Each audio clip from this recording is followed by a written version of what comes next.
예, 안녕하세요. 반갑습니다. 걸으면 살고, 누우면 죽는다.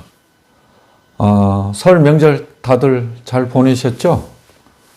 저도 이제, 명절 때가 되면, 합동 차례가 있기 때문에, 또 부처님께 또, 공양 올리고, 또 합동 차례 잘 지냈습니다. 그리고 이제, 오늘 이야기는 가만히 보니까 명절 때 이렇게 생각을 해보니까 한 20년 아마 넘었을 거예요.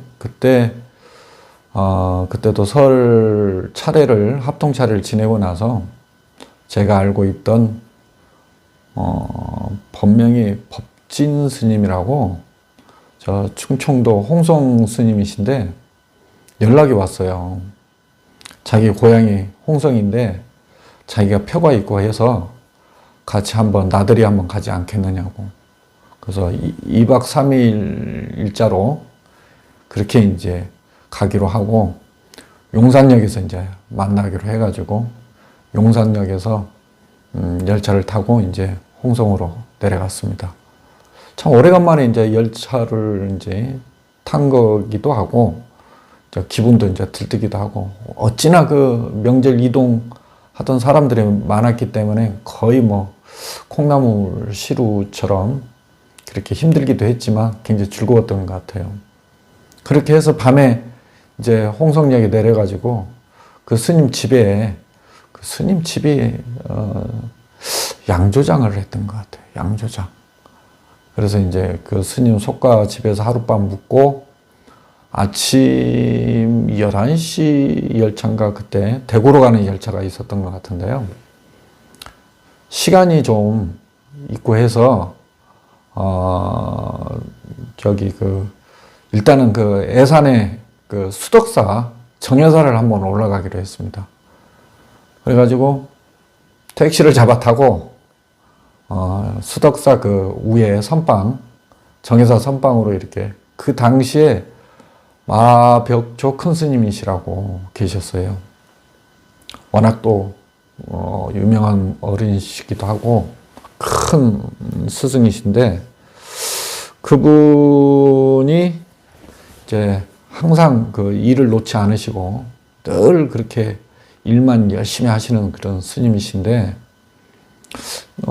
세배도 드리고 이렇게 인사 좀 드리려고 그랬더니 마침 그때 그 노스님께서 병환 중이시다고 그래서 인사는 그냥 못 드리고 그냥 정회사 가는 전에서 잠깐 기도드리고 내려오다가 수덕사 부처님께 세배 드리고 이렇게 내려왔습니다.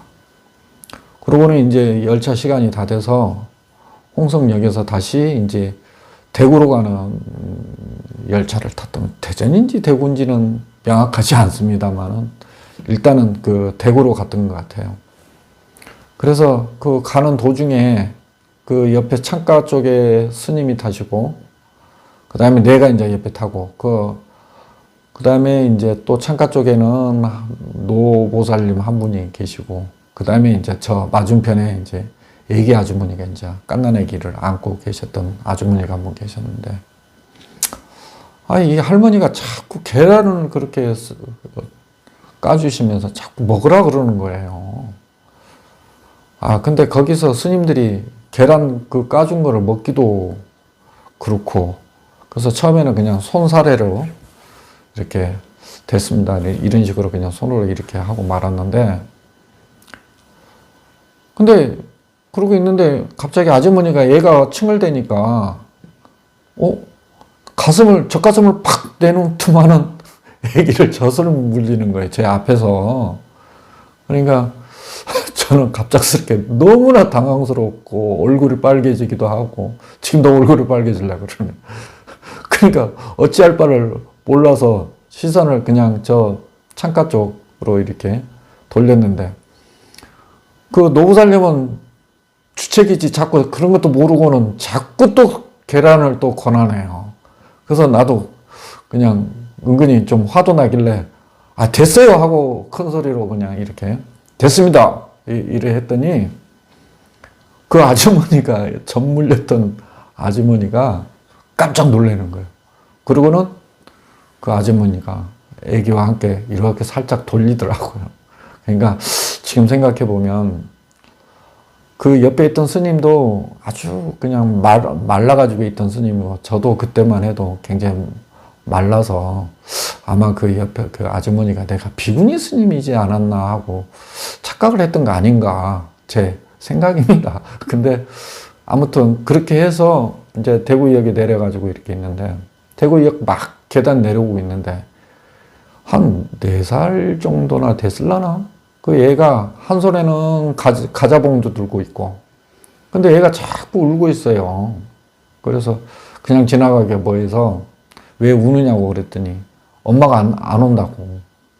엄마가 여기 있으라 그래서 여기 있었는데 안 온다는 거예요. 그래서 엄마가 간지 얼마나 됐나 하고 물어봤더니 한참 됐다는데, 낮에 그러니까 해가 넘어가기 전에, 한참 전에 엄마가 여기 있으라고 그렇게 해서 과자 한 봉지 사주고 이렇게 해가지고 갔다는데, 제 생각에 그 엄마가 올 것 같지가 않다는 생각이 든 거예요. 아마 이 애를 여기다 버리고 갔다는 생각밖에 안 들어요.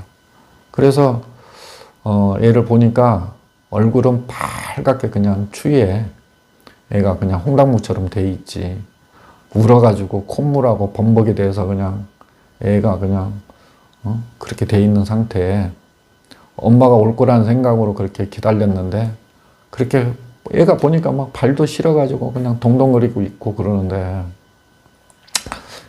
딱 생각이 버리고 갔기 때문에 얘는 엄마가 오지 않을 거라는 생각으로 저도 이제 그 스님과 더불어서 한 30분 더 기다리고 있어 봤습니다.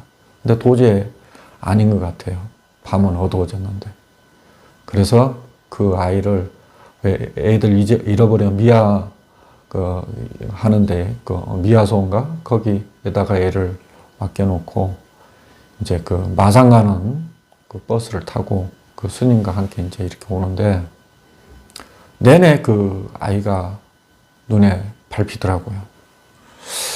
열차 타고 올 때 그 애가 엄마 가슴을 손으로 만지면서 젖밟던 아이가 굉장히 행복한 모습과 대조적으로 그 엄마를 기다리다가 지쳐서 그렇게 울고 있던 그 4살 박이 정도 된 아이, 이 얼굴이 교차되면서 참 마음이 아팠던 그런 기억이 납니다.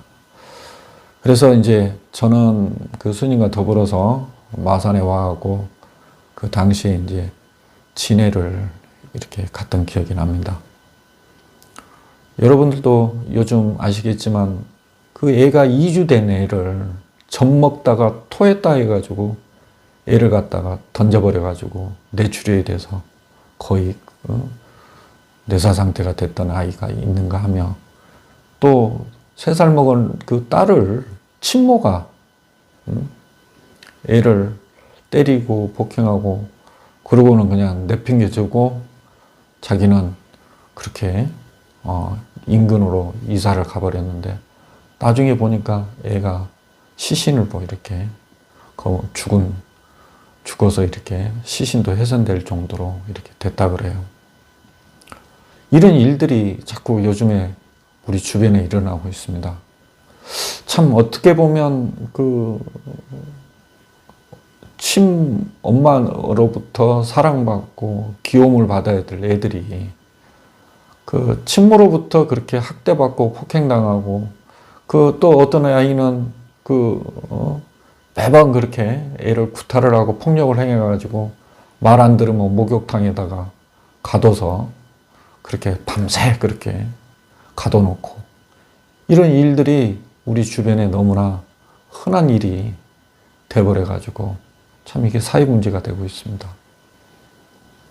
여러분들도 아시다시피 우리는 어릴 때 이렇게 다 나이 먹어가면서도 늘 그리워하는 게 그 어머니한테 받았던 그 사랑이기도 하고, 마치 우리가 그 관세음보살님의 그 대자대비한 그 마음들을 이렇게 받듯이 그 포근함을 늘 기억하고 있고, 비록 돌아가셨던 분이라 하더라도 그리워하는 마음을 늘 갖고 있는데, 이 아이들은 태어나자마자 얼마 되지 않아서부터 부모로부터 버려지고 폭행당하고 이런 아이들이 우리 주변에 많다는 것은 참으로 슬픈 세상입니다.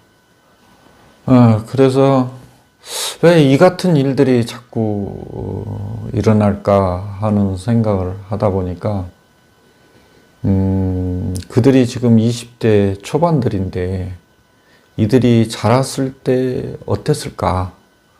만약에 그 어머니에 대한 사랑과 부모님들의 그런 애정을 받고 자랐더라면 그들이 과연 자기 그 자식들을 저렇게 했을까? 그런 생각이 들더라고요.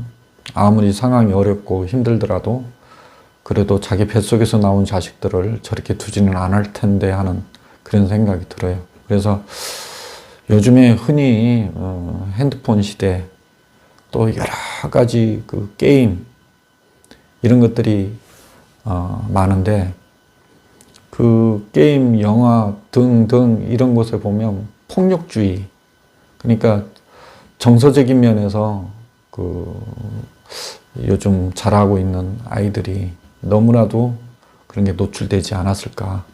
그러니까 진정으로 사랑받고 그러면서 뭔가 정서적으로 이렇게 자연과 더불어서 또 그 부모님들과 함께 이렇게 자연을 노는다 보면 그렇게 잘했던 사람들은 아마 그런 마음을 갖지 않지 않을까 하는 생각을 합니다. 여러분들께서도 이런 일들이 자꾸 생기지 않도록 사회에 대한 관심과 이런 것들을 많이 가져주시기를 바랍니다.